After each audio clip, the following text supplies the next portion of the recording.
Kos rendah namun bimbingan umrah berkualiti tinggi.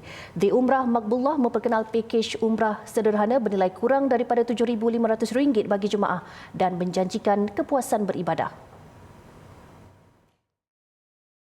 Agensi pelancongan itu mengenakan harga serendah RM7,390 namun menawarkan pengalaman pakej premium.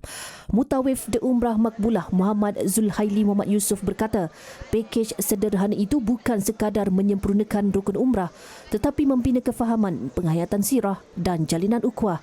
Memang fokus The Umrah adalah bukan sekadar kita nak buat umrah. Jauh lebih daripada itu ialah kita nak memastikan mereka semua ini dapat mengenal Nabi SAW dalam masa yang sama menyempurnakan ibadah umrah, dan jauh lebih daripada itu adalah kita nak pastikan ukhuwah mereka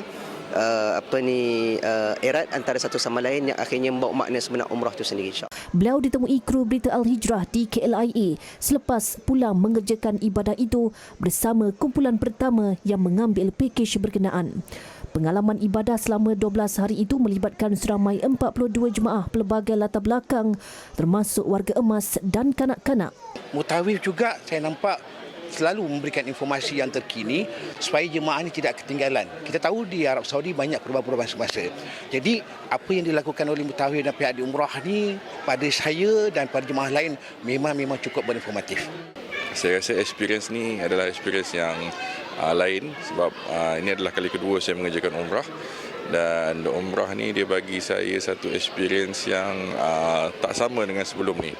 Apa yang ditunjukkan kepada jemaah bukan sekadar setakat lawatan-lawatan atau ziarah-ziarah ke tempat-tempat yang biasa dibuat oleh pihak-pihak travel agent yang lain.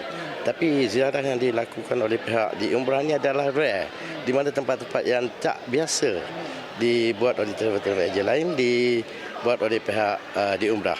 Memudahkan, sangat smooth, alhamdulillah. This is actually my first time umrah with my family lah, and bringing my kids especially kan, kita tahu kan betapa especially dekat peak season ni kan, so dengan budak kecil ni lagi, so macam alhamdulillah memang sangat smooth lah. Pengenalan pakej sederhana ini dilihat membuka lebih ruang kepada umat Islam untuk menunaikan ibadah umrah dengan selesa, berkualiti tanpa terbeban dengan kos yang tinggi.